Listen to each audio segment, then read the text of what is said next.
We acknowledge the traditional owners and custodians of the land on which we meet today, the Wurundjeri people, part of the Kulin Nation. We pay our respects to their elders past and present and extend that respect to Aboriginal and Torres Strait Islander peoples.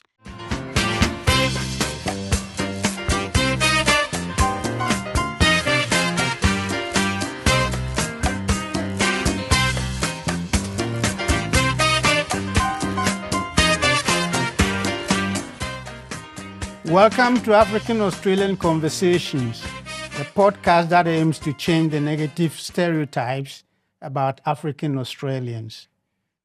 Today's guest is Simba Mak. Welcome, Simba. Thank you, sir. Much obliged. Thanks for having me. You're welcome. Simba, you're described as someone who effortlessly swaps from suits to hoodies, dress to Timberland boots, Yep. courtrooms to main stages, clients to fans, and the embodiment of versatility. Please tell us about yourself, your journey from your country of birth to Australia. Okay. Pretty loaded question. I'll put it in a synopsis first, and then I can elaborate on it. Yes. I am the product of blood and sweat of many African immigrants displaced from the place of their birth in pursuit of the next impediment, hoping it will sharpen my intelligence so my actions alone speak louder than my eloquence. So hence, I left the dark continent, not even an adolescent. I left my mama, my brothers, my relatives, and my friends for a shot at it, a sacrificial habit. I was determined to get it, synonymous to an addict, without the Winehouse effect, because I had to stay conscious. I figured I'd enroll at university for options. They had preconditions, but I was preconditioned. They had predictions, but I was prepositioned. So I studied law with a bit of psychology. 2010, I graduated, double degree. I stayed in church though. Why? Because it kept me grounded. A lot of my friends around me lost focus. Some got deported. So thank you, Pastor Patrick. Thank you, Pastor Joyce. Pastor Cam, Aunt J, be up to Pastor Wayne, because they kept me sane. No Saddam Hussein. They kept my ego in check. No Gaddafi, man. So pretty much it's kind of like a synopsis of like my story, right? If I were to really compact it. But I'm originally from Zimbabwe, born and bred. My grandfather was a chief or a king, however you want to put it. 16 wives, 85 kids. Wow. Standard operating procedure from where we come from. Not necessarily celebrated in this day and age, but there are obviously economic reasons for why that was the case back then. My dad, born into that family, Yes. thought that was normal, I guess, replicated his version of that. Our last count was, I think he had maybe about 6 wives we knew of, and children from those relationships would probably come up to about 15 that we were aware of. May soul rest in peace. He passed away last year on the 18th of April. So with him and mom, they had a tumultuous relationship. Very standard, I think, from where we come from in terms of, the polygamy, the abuse, all that kind of stuff. So grew up around that. And mom and dad pretty much separated, I think, when I was 9. So mom took us and went to live in the slums with my grandparents in the ghetto in the hood for a bit. Mom was a receptionist at the time. Dad was a banker. Around that time, dad also committed a fraud. So he stole money from the bank that he worked for, then ended up being incarcerated for a good 7 years. So pretty much mom was just on her own. And I got 2 younger siblings as well. So on a receptionist salary, she's able to keep us in the same private school that I was going to with the president's kids.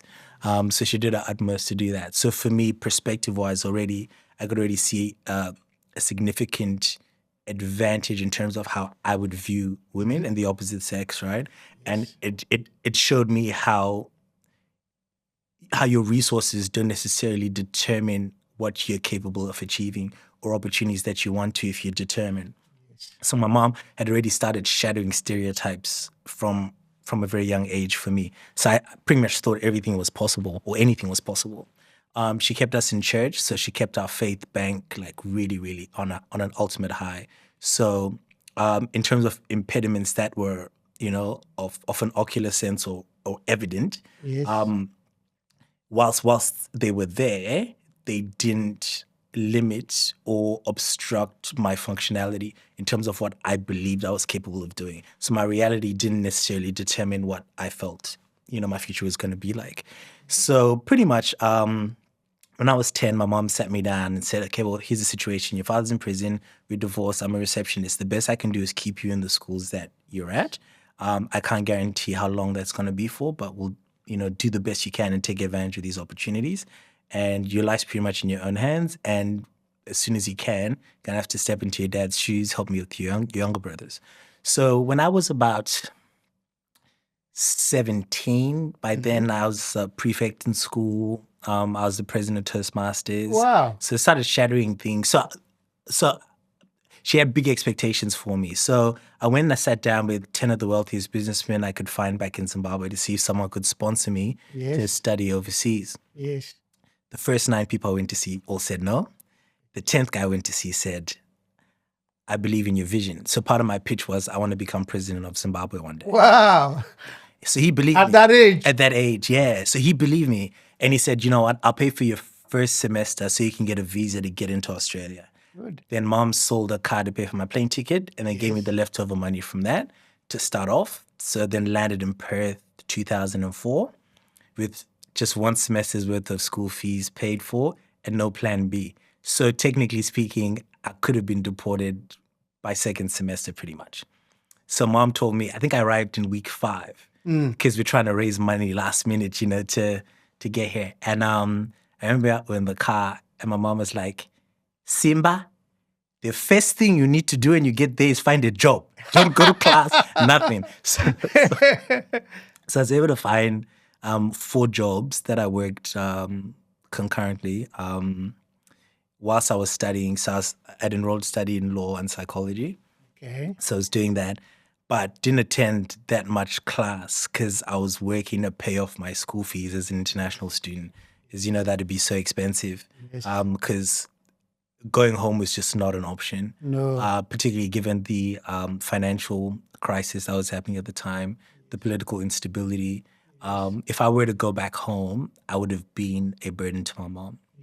And not everyone was a believer in terms of what we'd embarked on doing, sending your kid overseas. It's unheard of unless you're wealthy back home. Yes. So everyone was waiting, I guess, to see me come back and get deported, but God had other plans. And through it all, I think I always had in the back of my head what my mom went through. So every time I went through, a hard time, or I think 4 or 5 times before I went to buy like a Big Mac, because I'm thinking of what everyone back home is going through, I found some way to just find some sort of endurance. Long story short, stayed in church when I was in Perth, which is where I was studying. Yes. Got involved in music. That was always part of my life since I was 9. Started recording professionally. Was doing a lot of youth gigs for the churches and stuff like that. Got booked for a gig in Sydney, and then found my first employer in the legal department. He saw me on stage and said, I like your story. I like what you represent. I think you'd make an excellent lawyer. Yes. Do you consider moving to Sydney to practice law once you graduate? And pretty much the rest is history. Yeah. Just ended up in Sydney, then started working for another firm, ended up in a division called Class Actions. Yes. Ended up in Melbourne, worked on arguably the largest settlement in Australian legal history at the time, the Black Saturday bushfire class action. Wow. Incredible. And then just end up in Melbourne, and the rest is history. Life's just been good ever since. Well, look, what an interesting background. And yes, my father had 2 wives too. Okay, there you go. Right? Yeah. But in our culture, we don't have Social Security. And therefore, No centering. Yeah, if a man has a reasonable status in society, That's right.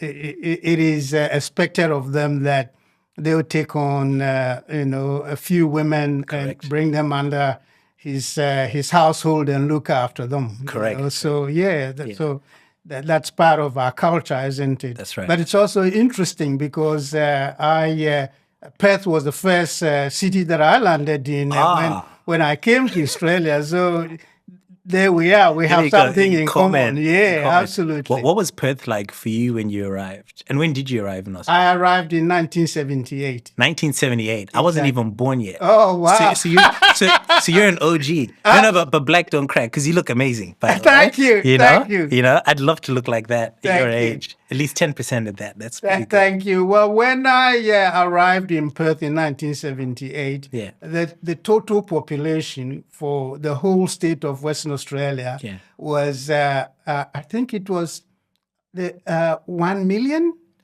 Wow. Yeah, the whole state. The whole state. Exactly. Wow. Yes.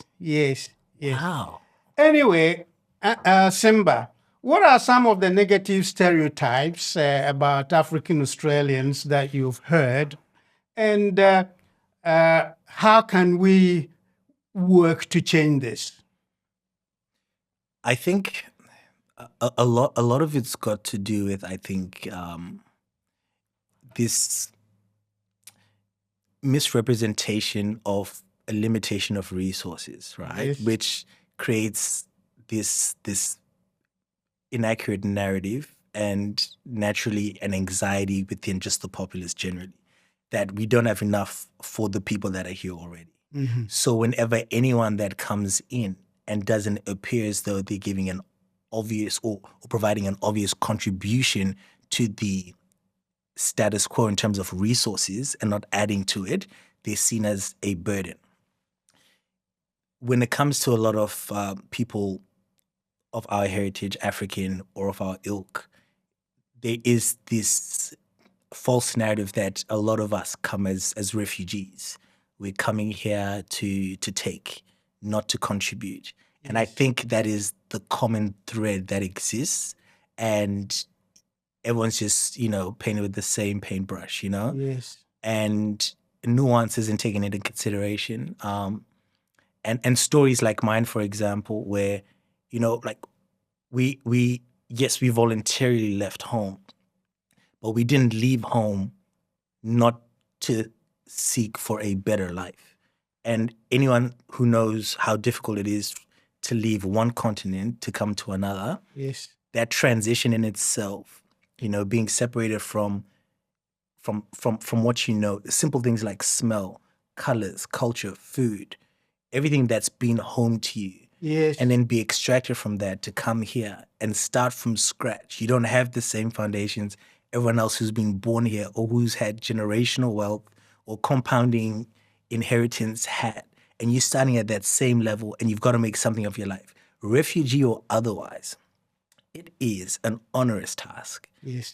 And the last thing you want to do is just fall further behind. If anything, there is an incentive and a pressure to want to be as good as everyone else living a good life here. Absolutely. Right? So to flip the narrative, I think, yes, there is a perception we're just coming here to take, but it's actually the opposite. Whether a refugee or an international student, I'm that same international student that came in and worked 4 jobs whilst I was studying. Yes.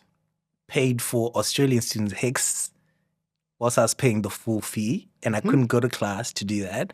But I'm that lawyer today that's contributing and helping to pay taxes, exactly, Centrelink for a lot of Australians. Exactly. So, and I'm one of many. You paved the way. You opened the doors for us to be able to do that. So you started changing that narrative in 1978. That's right. Before I was even born. You're already setting the platform for me. So I can't even begin to imagine what you would have had to go through, because there's elements that we only probably talk about in our private spheres, like racism, all those kinds of things that we have to battle through on top of having to be overqualified for the roles or opportunities we're seeking to access. So it's multi-layered, but essentially, I think that's the main thing. We're here to take. That's the false narrative. Mm-hmm. We've got very little or nothing to contribute, and we're here to just adjust that narrative and say, look, we're not saying it doesn't happen, and it happens with anyone that could come to Australia, right? But we're here to contribute. We're here to add value, to be a sincere representation of genuine multiculturalism, in Australia, and that's what the Africans are here to do. That's what we're here to do. Absolutely. We're here to make a major contribution to our adopted country. Yes, sir. Now, Simba, you are a lawyer and a musician. Yes, sir. Tell us how through these two professions you've made a positive contribution to multicultural Australia. Okay. Well, I think it's what I inherited from my mom. You're not isolated or limited to just one thing per se, right? So she showed me that you can shatter expectations and boundaries. Having this dual professional existence, lawyer by day, rapper by night. Interestingly enough, there's so much correlation. They depend on each other so much. I'm actually exercising the same set of skills for both, right? Really? Yeah. I'll give you 3 examples. So, for example, to be a lawyer, got to be articulate. Yes. So got to love and be passionate about communicating, right? As an artist, my tools are words. I have to, just like I did the rap in the beginning, right? Yes. I have to have mastery of whatever language I choose to communicate with, right? Being English in this case, right? So that's one thing. 2, as a lawyer, I'm in the business of persuasion, right? I got to win arguments on a daily basis. I've got to persuade clients. I got to persuade judges. I got to persuade a whole bunch of people. When I'm on stage, I'm in front of an audience that are there judging me, waiting to see whether or not they're actually going to nod their head, Yes. going to pump their fist, going to sing along. Yes. I got to persuade them, right? Same skill set. Psychology, got to know how to read a room. Yes. Same thing in law, same thing on stage. So they work hand in hand more than you'd imagine. Yeah. That's an education for me. I didn't realize. I'd explained that to my mom. Between being a lawyer and a musician. Yeah. They're so good. Similar skill sets. Yeah, and they help each other. They help each other. Yes. So my writing as a lawyer Okay. is aided by that too. Yeah. Yeah. So let's go on to talk about how through these two professions you believe you've made a positive contribution, or you continue to make a positive contribution to multicultural Australia. Yeah. I think in a nutshell, representation, Okay. right? At the highest standard, right? And sometimes all it takes is one, right? Okay. To just open the door. In 1978, Uncle Kwame existed, right? You represented us well.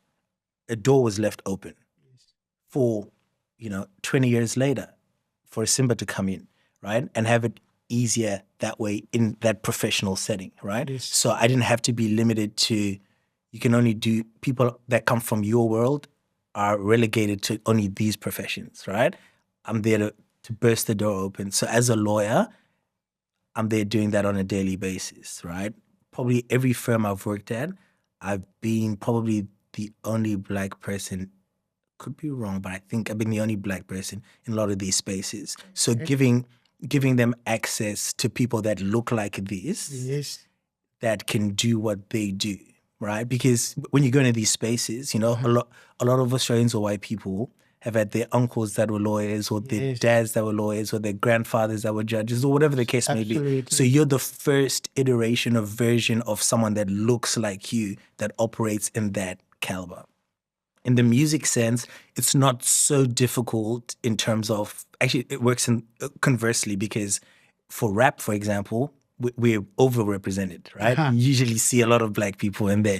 So having that sort of dynamic, happening at the same time, to be like, you don't have to be just an academic. No. There's also academia even in the arts as well. But you don't have to do one in one part of your life and then the other in another iteration of your existence. You can do them at the same time. And I'm here to show people it's possible. You can do it. And still, I'm 40. Wow. Not a gray hair yet, but I've been stressed like you would not believe. But stress doesn't kill. It just aids you, and you find ways to do it. So yeah, I think just being, an advocate in that sense, and I guess also a bridge culturally, right, between 2 generations removed from me, either way, older and younger, right? To say for example, the African gangs, right? Yes. The older generation may feel like, the young guys aren't putting in as much work as they did when they came in. And they could be very correct about that. But having said that, times have also changed. Conditioning is different, right? Absolutely. So the way I was conditioned when I came to Australia is so different to what you had to go through, Yes. right? But yours was tougher. But because you did a good job, I didn't have to Thank go you. through a lot of the stuff, right? So I may not be as battle tested or as resilient as you, right? So I'm going to fall and be affected easier. Do you know what I mean? But in your own way, you've been a major trailblazer, so Appreciate that. absolutely. Thank you. Absolutely. I'm trying. Yes. Yeah. You get the L's and the W's, the Yes. losses and the wins. Yes. But that's what makes us all, right? Yeah. Yeah. And talking about, hard work, I mean, that's what my father used to say to me and my siblings. Hard work never killed. It's true though. Yeah. Try to say that to this generation. They'll probably kill you for saying it. Now, Simba, you're described as an advocate for being a role model for real change. Please tell us about the work you do in this area Okay. and the impact that you believe this is having in changing lives in disadvantaged communities. Yeah. Well, I think that the temptation initially was always to sort of band with what was familiar, right? So the African communities and the rest of it, which I do. But it's so refreshing because there is like an Australian contingent of like white Australians that are so invested in seeing us win as well. Yes. So I love uniting and collaborating with that contingent as well as our existing African organizations. There's like Africa Day Australia. Yes. I was the youth president for that. We had a lot of great initiatives that we embarked on for the youth, and extracting even talent like we had like concerts like Mad Flavors. Yes. There's organizations like AIM, for example, Yes. that are indigenous focused, like Yes. indigenous Australian focused, but have almost like a diaspora viewpoint as well, and also focus on integrating people from different parts of the world with resident Australians, which is fantastic in that way. Then you've also got like amazing organizations like Amara Gala, for example, and this is something that the African youth have put together. I was shocked when I went to it. It was just about maybe 2 months ago. Fantastic, like young Africans, professionals that put together this incredible event, which was just, it's kind of like a Brownlow Middle kind of situation, or like going to the RAs. It was like on that level. And just to sit back and just appreciate like the young generation doing things for themselves. Like people don't know about it yet, but there's a lot of underground stuff coming. And once it hits the surface, a lot of people are going to be shocked. There's organizations like Incubate. There's organizations like AMCF, African Multicultural Arts Fest. There's just so much, and there's so many people doing good work out there within our African community. So I play my role in different ways with all of these organizations. And just try to infuse or inject a little bit of Simba Mak in there. And in your experience, how are all these grassroots, organizations and their activities flipping the negativity that we want to address? I think they're excellent. Once again, I'll come back to that point of representation, right? Because we are people that, we've got our senses. That's really, we're as basic as that. That's all we have to rely on. So what we see and what we hear, what we smell, what we feel, that's literally our indicators or indicia of how we're going to respond to things. So by being present in places where they can see us and see us do things for ourselves on common stages, say, for example, Fed Square, for example, AMCF have I think they're the largest festival in the Southern Hemisphere, I think, African festival in the Southern Hemisphere. They do that every year. I think Fred Alale and his team have been doing that maybe for the last 15 years at Fed Square every year in December. They start off with it being one day in December. Now it's gone to 3 days. Okay. Right, so it's a Friday, Saturday, Sunday. So that's in the heart of Melbourne. So everyone's walking to go to the train station. You can't avoid it. So you got African food, you got African dance, you got African poetry, you got African musicians, you got African culture, you got African academics. You've got us there. We own Melbourne for a weekend, right? And we're very present, and it's exciting, it's vibrant. And if you didn't know, Yes. you get to know. You know what I mean? So being in those places where we're adding, we're showing our contribution, all the things that we do in our different pods all over the city, we come together on one weekend and say, hey, these are our food trucks. Hey, these are our lawyers. Yes. These are our engineers. Yes. These are our laborers. You know what I mean? These are our uncles, our elders, these are up and coming youth. Everyone's there, and it's a celebration of all of that kind of stuff. So I think that's the key thing. I think we're in that phase now, I think, as a people, Yes. where we can now start to show off the work we've been putting in behind the scenes and saying, Australia, here's what we've been doing. And this is just the start.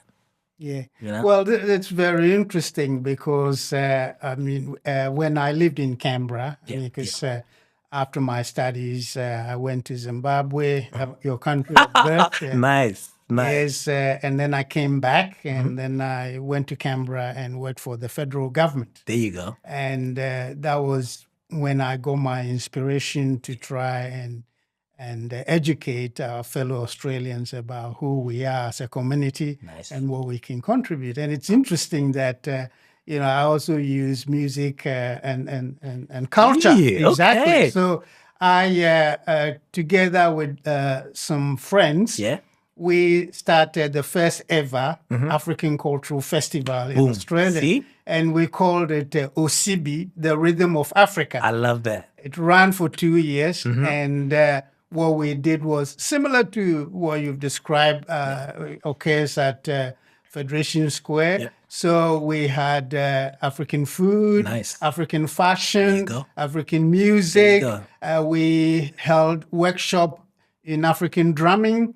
Right. I even reached out to SBS. SBS was very helpful. Yeah. We got SBS journalists who have worked in Africa. Right. Okay. Yeah. So we also had a discussion of how they see Africa and Africans and together how we can change the narrative. So I'm glad that OCB the Rhythm of Africa has been the basis for that's been the bigger blueprint. things. Yeah. Here I am talking about stuff as though I know what I'm talking about. And here's the architect right in front of me. Amazing. Look, Simba, please tell us a bit more about the Mad Flavors program that you're involved in and also AIM, because these are very interesting from what I've read. Yeah. So Mad Flavors pretty much is a bird child of Africa Day Australia, which is an African organization that pretty much tries to facilitate opportunities for young Africans aspiring to make their mark within the Australian fabric. Yes. So we come up with different initiatives. So Mad Flavors is literally like a concert where we say, African Australians, we're going to put you on the same stage as established Australian artists. Okay. Right? And bring your best. Okay. All right? Show us what you got. So if they come through, they do that. So it's music, it's arts, it's drama. There's no limit. You come and show us what you can do, and then we pick a winner from there. But then the whole point of it is, instead of having something that's just the Africans doing the African thing, I'm big on integration. I'm like, let's get involved. Yes. Let's get involved because we got mad flavor. We got mad flavor. And what does MAD stand for? So Music, Arts, and Dance Festival. Wow. Yeah. So MAD. Wow. So I'm always saying mad love. So it's that, And then AIM is pretty much a mentoring program as well. It's essentially an extension of just what we do all the time. Just exactly. If I see youth of any representation or any political leaning or whatever the case may be, if I feel like I can contribute to something or learn something from them, I like to get involved. Wow. So I'll reach out, hey, Yeah, You're interesting. I am very inspired by you. Likewise. I think you're looking at yourself. That's all. And I'm a product. AIM focuses specifically on indigenous people, isn't it? That's the focus, but it's expanded. Like it's so pretty much it's whoever wants to get involved, wherever there is a need, Yes. whoever needs a mentor, and if someone puts their hand up and says, "I'm interested in getting involved," there will be something that will be done to try and facilitate that. Simba, you have a young family. What are your aspirations for your children in Australia? I have a beautiful partner. She's Italian, and we have a mixed race daughter, Okay. and she's the cutest thing in the world.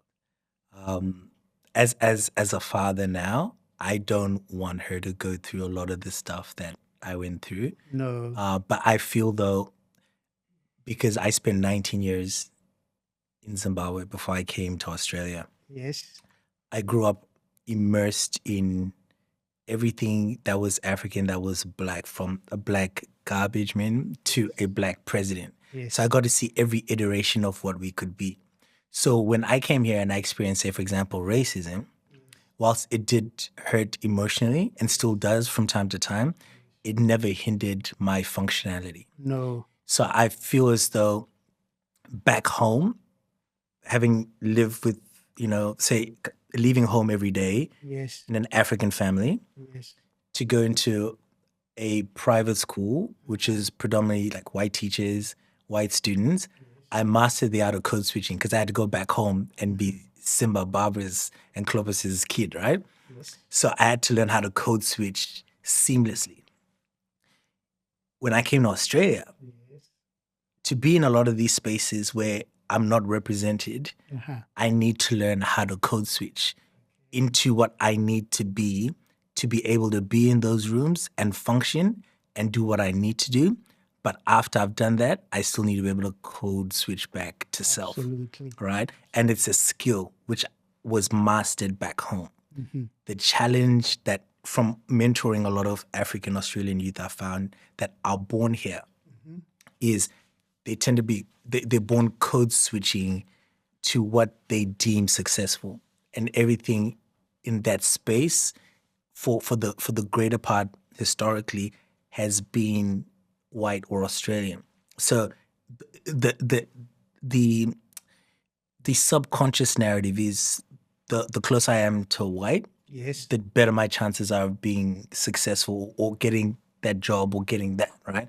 But they've never got to sit and be immersed in the greatness of, you can still get that, but still be black, be proud, be all of those things. Still make adjustments where necessary, because you don't control the infrastructure or the industries, but you can do that. So it's going to be that thing that I want to try my best to pass on to her, to say, you know what, life is more likely than not going to be challenging in these kinds of ways.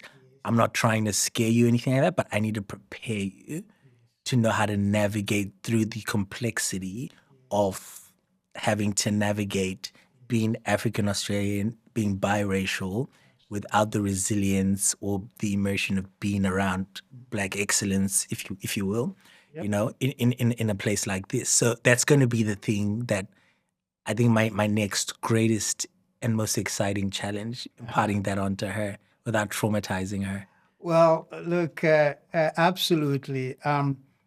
My approach has always been not to focus on race. My focus has always been to focus on what I can achieve, what I can produce. And I believe that through what I'm able to achieve, people will recognize me for that.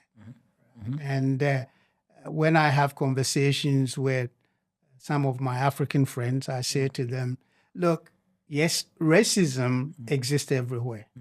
But for me, I find that it is not productive to always focus on racism, because then what it does is that you become identified by it rather than rising up above it and giving your best. And I have two biracial daughters. Yeah, And yeah. right from beginning, Mm-hmm. what I've said to them is that what should motivate you Yeah. is what you want to achieve and Yep. contribute to society. Yep.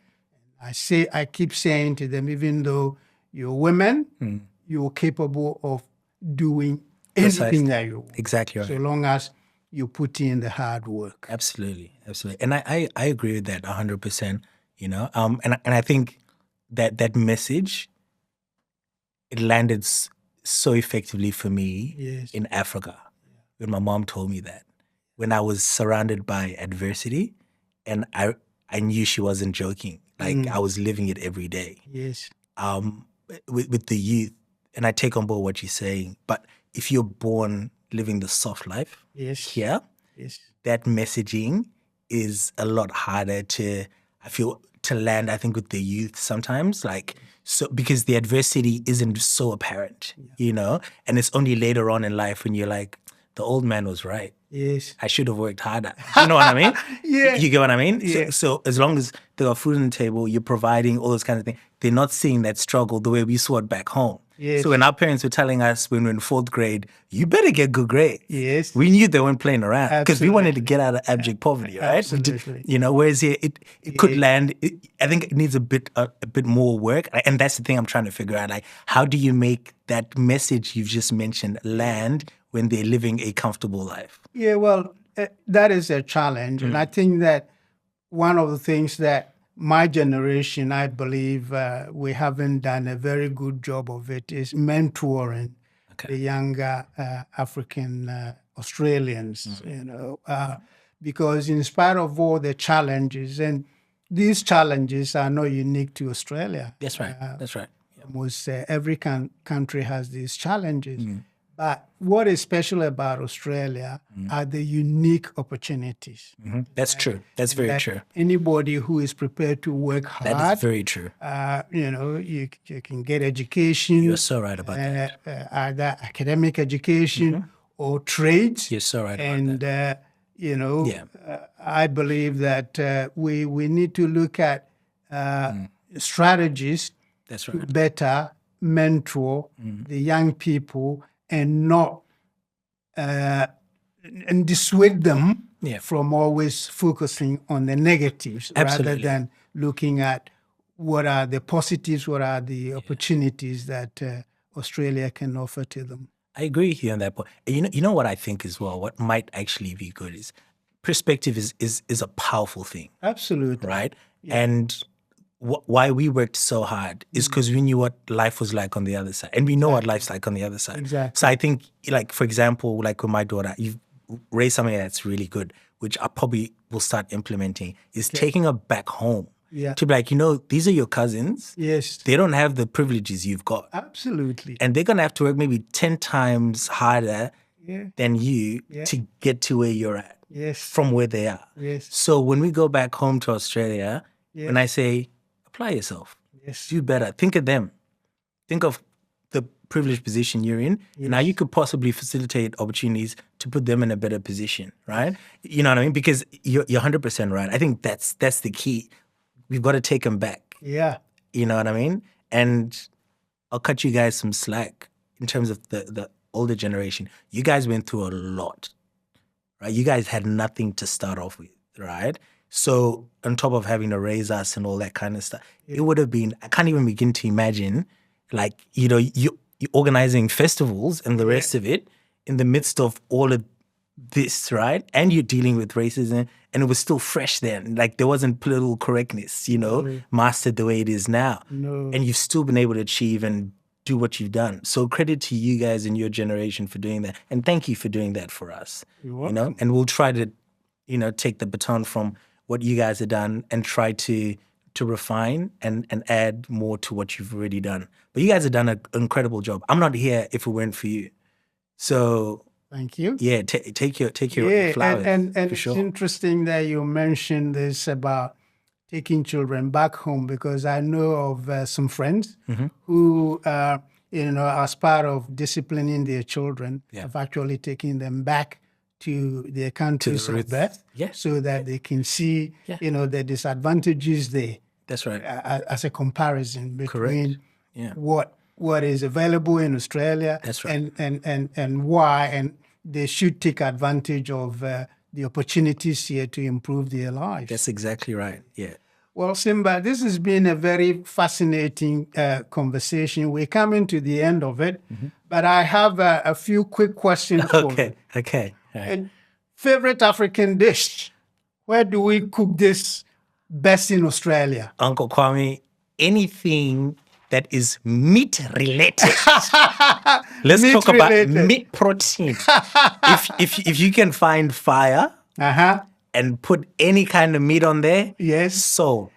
And we know how to do it because Yes. we're African, Yeah, right? yeah. Now, Zuya barbecue, African barbecue. Yes. Sheesh.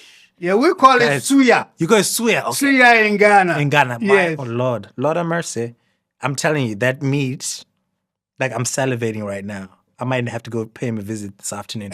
Like it's so good. It's meat. It's meat. Forget everything else. Just meat. Okay. And tell me about a song and an artist that reminds you of home. I would say Oliver Mtuguzi. Oh, yeah. When I was in Bandy. Zimbabwe, I love his music. I yes. loved him. Yeah, may he rest in peace. Yeah, he is phenomenal. I think one of the greatest artists that have come out of Africa. He's from Zimbabwe too. Yeah. And a favorite phrase that you think Australians should know about and relate that to Africans? You're going to laugh at this one. Oh, what about the vuvuzela?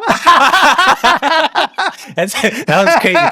Yeah, that's super South African. Yeah, but in terms of Zim, they're just so we could express so much with just sound effects. Yes. Right? So could be like, really? Yes. Like, I don't believe you. Yeah. You know, could be, oh my God. Like, Yeah. what? So contextually, when you hear someone going, it depends on what you're talking about in the conversation. But that could, you know, or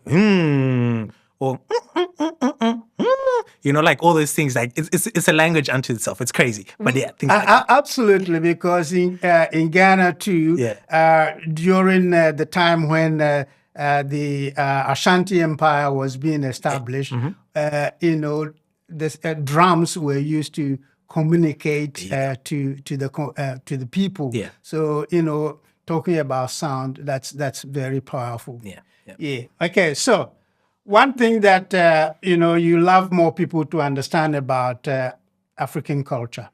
We got mad flavor. We're here to contribute. Yes.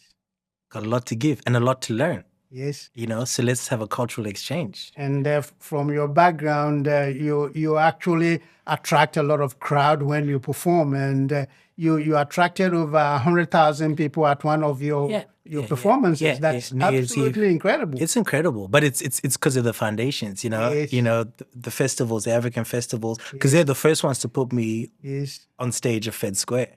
And then that's when, you know, City of Melbourne, Multicultural Arts Victoria got to hear of who Simba Mak was. You know, so once again, you know, it's you guys. It's your generation. Again, we don't want to stereotype just music as the only way to educate you know Australians about our culture. That's right. Or to describe or talk about our contribution to multicultural Absolutely. Australia, important as it is. That's right. And even to our own parents as well. Right? Exactly. Because like my mom came to that concert that I did at Fed Square, right? The New Year's Eve one with the massive crowd. Wow. I didn't know she was in the crowd. Wow. Yeah. So she came in, didn't tell me anything. From Zimbabwe? From Zimbabwe, right? Yeah. So she's in there. She'd never seen me perform. So that's the first time her seeing me perform, right? So at the end of the concert, we'd spent 6 months putting it together, right? Because when you do something at Fed Square,